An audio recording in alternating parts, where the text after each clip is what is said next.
امریکہ ہر صورت میں ایران کی حکومت کو تبدیل کرنا چاہتا ہے۔ وہ ایران پر بمباری کر رہا ہے، اس کی ٹاپ لیڈرشپ کو قتل کر رہا ہے، اس کی عسکری قوت کو ختم کرنے کے دعوے کر رہا ہے، اور اب اس نے اپنا وہی پرانا فارمولا ایران میں دوبارہ آزمانے کا منصوبہ بنا لیا ہے، جس میں ایران میں خانہ جنگی شروع ہو سکے۔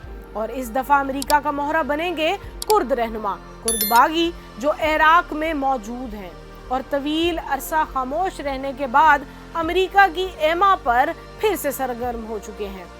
آج کی ویڈیو میں ہم بات کریں گے عراق کے ان کرد باغیوں کی جو پچھلے 70 برسوں سے الگ وطن حاصل کرنے کے لیے سیاسی اور عسکری جدوجہد کر رہے ہیں۔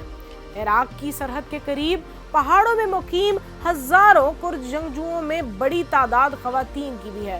ان کا تعلق Kurdistan democratic party of Iran سے ہے۔ باہر کی دنیا کے زیادہ لوگ اس جدوجہد کے بارے میں نہیں جانتے، مگر ان لوگوں نے اپنی پوری زندگیاں اسی مقصد کے لیے وقف کر دی ہیں۔ دوستوں، 2 دہائیاں قبل کرد گروہوں نے ہتھیار چھوڑ کر سیاسی جدوجہد شروع کر دی تھی۔ وہ عراق میں جلا وطنی کی زندگی گزار رہے تھے۔ اسی دوران مشرق وسطیٰ میں کردوں کی صورتحال بدلتی رہی۔ ایران کے ساتھ ساتھ یہ کرد گروہ عراق، شام اور ترکی میں بھی خود مختاری کی تحریکیں چلا رہے ہیں، جہاں ان کے خلاف سخت ریاستی ایکشن چلتے رہتے ہیں۔ لیکن ایران کے کردوں کی تحریک تقریباً رک گئی تھی۔ لیکن اب اسرائیل اور امریکہ کے حملوں کے بعد CIA نے اپنے پرانے فارمولا پر پھر سے کام شروع کر دیا ہے۔ امریکی ٹی وی چینل CNN کے مطابق صدر ٹرمپ نے ایک بار پھر سرکردہ کرد رہنما مسعود بارزانی اور باقر طالبانی سے ٹیلی فونک رابطے کیے ہیں۔ اس گفتگو کی تفصیلات تو ابھی سامنے نہیں آئیں، تاہم اس فون کال کے بعد اچانک سے کردوں کی ایران کے خلاف مسلح کارروائی کی اطلاعات ہیں۔ امریکی حکام کے مطابق عراقی سرحد سے متصل علاقوں سے ہزاروں کرد جنگجو ایران میں داخل ہوئے ہیں۔ انہیں امریکہ کی فضائی سپورٹ حاصل ہے۔ امریکہ ان کے مقابلے میں آنے والی ایرانی فورسز پر بمباری کر رہا ہے۔ دوسری جانب ایران نے ایسی کسی بھی کرد پیش قدمی کی تردید کی ہے۔ کرد باغیوں کا کہنا ہے کہ وہ 2 دہائیوں کی سیاسی جدوجہد کے بعد اس نتیجے پر پہنچے ہیں کہ مسلح جدوجہد کے بغیر الگ وطن کا حصول ممکن نہیں۔ اس لیے انہوں نے دوبارہ ہتھیار اٹھا لیے ہیں اور ایران اور عراق کی سرحدی پہاڑیوں میں واپس آ گئے ہیں۔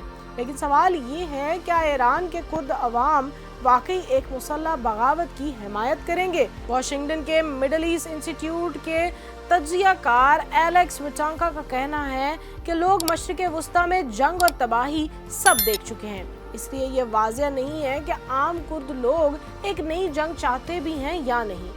ایران میں کردوں کی آزادی یا خود مختاری کی جدوجہد نئی نہیں۔ 1946 میں انہوں نے ایک آزاد ریاست قائم کی جسے مہابادر ریپبلک کا نام دیا گیا، لیکن یہ ریاست صرف 1 برس چل سکی کیونکہ اس کے سرپرست سوویت یونین نے اپنی حمایت واپس لے لی۔ یہ تاریخ میں واحد موقع تھا جب کردوں نے اپنی آزاد ریاست قائم کی۔ ایران میں 1970 کے انقلاب کے بعد کردوں نے دوبارہ اپنی خود مختار ریاست کا مطالبہ کیا، جسے ایرانی حکومت نے سختی سے مسترد کیا اور دونوں کے درمیان مسلح جھڑپیں شروع ہو گئیں، جو کہ 1999 کی دہائی تک جاری رہی۔ 1996 میں ایرانی فوجی کارروائیوں اور سیاسی دباؤ کے بعد کرد جنگجو پہاڑوں سے نکل کر عراق کے کرد علاقے میں کیمپوں میں منتقل ہو گئے۔ اس دوران ایک غیر رسمی معاہدہ ہوا کہ وہ اپنی سیاسی جدوجہد جاری رکھیں گے، مگر عراق کی سرزمین سے ایران پر حملے نہیں کریں گے۔ اسی تحریک میں democratic party of Iranian Kurdistan کا ایک گروپ ہے جو زیادہ سخت گیر نظریات کا حامل ہے۔ اس کے رہنما لقمان احمدی کا کہنا ہے کہ ہم نے فیصلہ کر لیا ہے کہ ہم ایرانی حکومت کے خلاف ہر ممکن طریقے سے لڑیں گے۔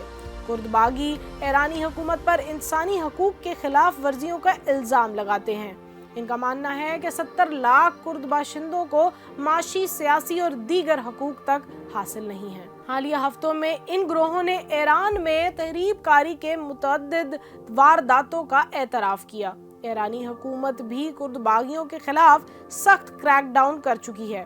حالیہ 12 روزہ جنگ کے بعد ایران نے کئی کرد رہنماؤں کو اسرائیل کی حمایت کے الزام میں